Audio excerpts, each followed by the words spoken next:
सबसे पहली बात तो ये है कि लाठी करनाल में चली है और दर्द नरवाना में हुआ है।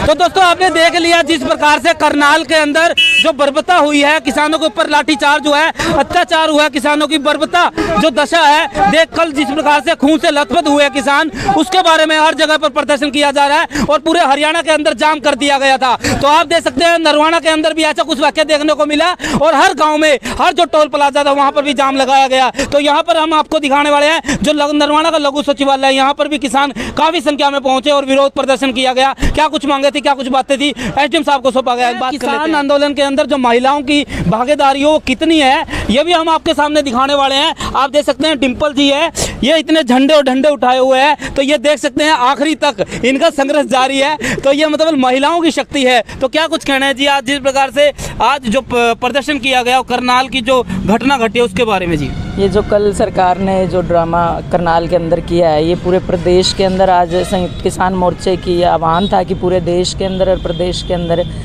के अंदर ही था कि ये रोष प्रदर्शन किए जाएं और निहत्थे लोगों पर जो वहाँ की प्रशासन ने और पुलिस ने जो लाठियाँ बरसाई हैं वो बहुत ज़्यादा निंदनीय है और हम इसकी कड़ी शब्दों में निंदा करते हैं। लेकिन सरकार जो लगभग डराने की कोशिश कर रही है और इस आंदोलन को जो बार बार डाइवर्ट करने की कोशिश कर रही है, क्योंकि सरकार को पता है कि उसकी नींव हिल चुकी है और मुजफ्फरनगर के अंदर रैली होनी है। किसानों ने पहले भी बंगाल के अंदर वहाँ पे सरकार को हराया है और उसी को डाइवर्ट करने के लिए और किसानों में आपसी फूट डालने के लिए सरकार इस तरह के प्रयास कर रही है। लेकिन चाहे लाठियाँ खानी पड़े, चाहे गोलियाँ चलें और चाहे मरना पड़ो और चाहे लड़ना पड़ो, दोनों ही सूरतों में किसान इस आंदोलन से पीछे नहीं हटेंगे और जब तक हमारी जायज़ मांगे जो पूरी नहीं हो जाती तब तक ये आंदोलन चलेगा। ठीक है जी। सीमा जी क्या कुछ कहना चाहोगे जिस प्रकार से कल जो बर्बरता हुई है किसानों के साथ, ऐसे लोग देखने को मिले और उनके ऊपर लाठीचार्ज किया गया जो मतलब हल्ला डुल्ला की बात हिल भी नहीं सकते थे 80 से साल के ज़्यादा के व्यक्ति।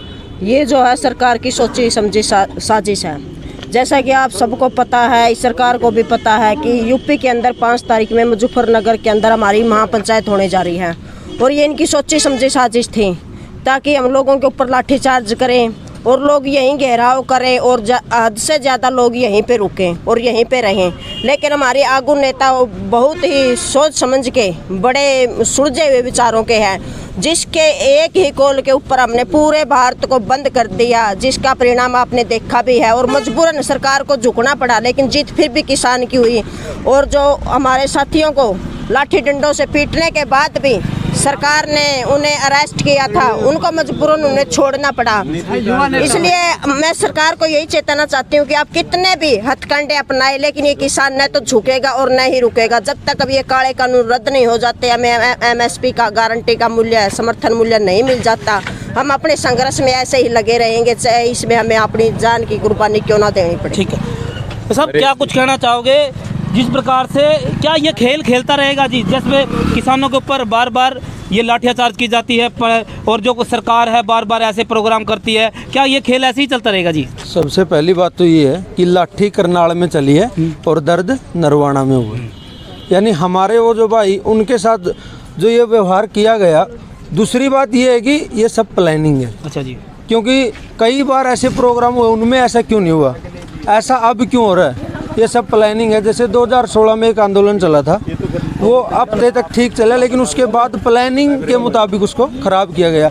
ऐसी ही प्लानिंग यहाँ पे, क्योंकि इलेक्शन नज़दीक आ रहे हैं, नई नई चालें सरकार अपना रही है और हर चाल को हम लोग फैल कर देंगे, कामयाब नहीं होने देंगे। हम सब एक हैं, शांति सब्र और एके से काम लेंगे और संयुक्त किसान मोर्चे के आह्वान पर ही सारा कुछ होगा। ठीक है तो आगे का नमस्कार जी। पसंद नमस्कार जी। तो क्या कुछ कहेंगे जी कल जिस प्रकार से जो करनाल की धरती है किसानों को खून से पूरी लाल हो चुकी थी जी? देखिए सबसे पहले तो मैं आपके चैनल का और आपके दर्शकों का बहुत आभार व्यक्त करता हूं जो किसान की मजदूर की आवाज़ को न केवल इस प्रदेश में, देश में और पूरी दुनिया में भेज रहे हैं। जहां तक करनाल की पवित्र धरती की बात है, वो कर्ण की वो भूमि है जहां पर वो अपना तन मन धन तक सब कुछ कुर्बान कर देने वाले आदमी की इस पवित्र धरती पर किसान का खून बहाया है। बहुत घमंड में है मुख्यमंत्री, शायद उनको ये वहम हो रहा है कि मैं लाठी गोली के दम पे किसानों को मजबूर कर दूंगा झुकने के लिए, लेकिन उनने हमारा इतिहास नहीं पढ़ा या वो फिर पढ़ के इतिहास को जानबूझकर देखा कर रहे हैं। अभी तक जितने भी लोगों ने, इससे बहुत बड़े बड़े नेता आए हैं और चले गए, किसान मजदूर पे लाठी गोली चलाई है, दोबारा कभी राज सत्ता में नहीं आया। और बीजेपी तो वैसे भी राज के योग्य नहीं है, वो तो पूरे देश में हर तरह से फेल है, चाहे वो किसानों के मुद्दे हैं, चाहे मजदूरों के मुद्दे हैं, चाहे कर्मचारियों के, चाहे कंपनियों में काम करने वाले श्रमिकों के हैं, और चाहे छोटे छोटे दुकानदार हैं जिनका काम बिल्कुल ठप पड़ा है 2 साल से। कभी नोटबंदी के नाम पे, कभी जीएसटी पे बहुत ज़्यादा परेशान जनता को कर गया है। और कल जो घटना हुई है वो मुख्यमंत्री और ख़ासकर बीजेपी के अध्यक्ष ओम प्रकाश धनखड़ वो बहुत ज़्यादा घमंड में होंगे, शायद अब उन्हें पता लग गया होगा। हम इसकी पूर्ण रूप से निंदा करते हैं। सरकार ये कहती है कि देश में कोविड चला हुआ है और लोगों को सुझाव देते हैं कि इकट्ठे ना हो।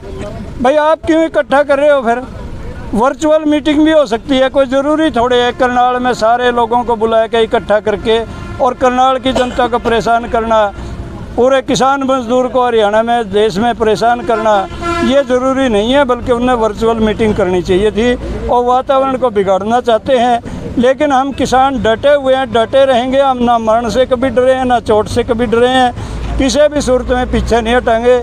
बीजेपी आरएसएस को ख़त्म करके ही हरियाणा से उनको बिल्कुल 100% बर्बाद करके ही हमारा आंदोलन वापस होगा। और जब तक हमारे ये 3 कानून वापस नहीं होते, एमएसपी पे कानूनी दर्जा नहीं मिलता, हमारी रोटी की हर इंसान को जो धरती पे पैदा हो रहा उसको भूखमरी से बचाने के लिए रोटी की गारंटी नहीं मिलेगी जब तक ये आंदोलन चलेगा। ठीक है प्रधान जी, नमस्कार। तो आगे का क्या प्लान है जी? जिस प्रकार से कल रोड जाम किया गया था और आगे कोई संयुक्त मोर्चे की कोई कॉल आई है जी, क्या करना है क्या? क्योंकि हर बार ये होता है कि लाठियाँ भांजी जाती है, उसके बाद फिर किसान प्रदर्शन करते हैं, फिर रिहाई हो जाती है, उसके बाद ऐसे ही खेल चलता रहता है जी। फिलहाल संयुक्त किसान मोर्चे का पहले तो मैं आपके चैनल को जो है ना वो धन्यवाद करना चाहूँगा कि आप हमारी बात को जो है जनता तक पहुँचा रहे हैं। और दूसरा, जहाँ तक आगे की रणनीति का बात है, रणनीति और कार्यनीति, क्योंकि ये बीच में जो है ना एकदम एक्शन करना पड़ा जबकि हमारी रणनीति का हिस्सा नहीं था। क्योंकि करनाल में लाठीचार्ज हुआ और उसके पीछे कारण है जो हमारी आगे की रणनीति थी कि 5 सितंबर को मुजफ्फरनगर के अंदर बहुत बड़ी महापंचायत हम करने जा रहे थे और बिल्कुल सुनियोजित तरीके से प्रशासन के साथ मिलकर जो लाठीचार्ज का जो वहाँ हुआ, जबकि जहाँ प्रशासन ने इजाज़त दी थी मीटिंग करने की, उससे 12 किलोमीटर दूर और बैठे बिठाए किसानों के ऊपर लाठीचार्ज किया। और इसका एक ही कारण हमें समझ में आता है कि ये हमारी एकता को तोड़ना चाहते हैं। और हमारा जो फोकस आज 5 सितंबर की महापंचायत के ऊपर सारा हमारा जोर लगा हुआ है, हमारा ध्यान उसी तरफ था, उसको डाइवर्ट करके हमारी शक्ति को वो थोड़ा डाइवर्ट करना चाहते हैं, उसको कम करना चाहते हैं ताकि हम उधर से ध्यान हटाकर हम अपनी इन छोटी छोटी बातों पे अपना सारा ध्यान केंद्रित करें और अपनी शक्ति को हम बांट लें। लेकिन ऐसा होगा नहीं।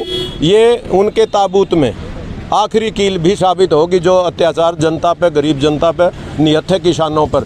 और जो करने वाले भी हैं, हमें तो ऐसा लगता है कि वो हमारी औलाद नहीं है, क्योंकि वो आरएसएस के गुंडे हैं और हमेशा उन्हीं के भेष में वो हमेशा आते हैं। टिकैत साहब के साथ जब घटना घटी तब भी वो हजारों की संख्या में वहाँ लाठी डंडे लेके आए थे। हमारे तो है ना। और सरकार की यही मंशा है। वो कहते हैं हमारे साथी भी कुछ कह कहते हैं जेड़ी लाठी उठा लो, किस खातर? ये हमारी औलाद है, हमारे बच्चे हैं, किसके खिलाफ हम लाठी जड़ी उठाएंगे? बिल्कुल शांतिपूर्ण तरीके से चलेंगे, चाहे और बर्बरता के साथ सरकार हमारे ऊपर अत्याचार करे, ऐसा होगा नहीं। ठीक है जी, इधर आ सर, जो मुजफ्फरनगर का कार्यक्रम है महापंचायत का, जिस प्रकार से यह घटना घटी है उसके ऊपर कोई असर पड़ेगा क्या सर? पड़ेगा क्या? पड़ेगा, बिल्कुल पड़ेगा भाई साहब। और ये तो इससे भी ज़्यादा होगा। अच्छा, क्योंकि किसान आपने मेरे वापस मुड़ने वाला तो नहीं है। आपने तीनों कानून वापस करवा के ही दम लेगा, चाहे सरकार गोली मारो, लाठी मारो, चाहे बिल्कुल जान से मार दो। ठीक है सर। किसान कभी पुट्ठा नहीं हटा, ना हटाया कभी भी। इतिहास है, ये इतिहास है।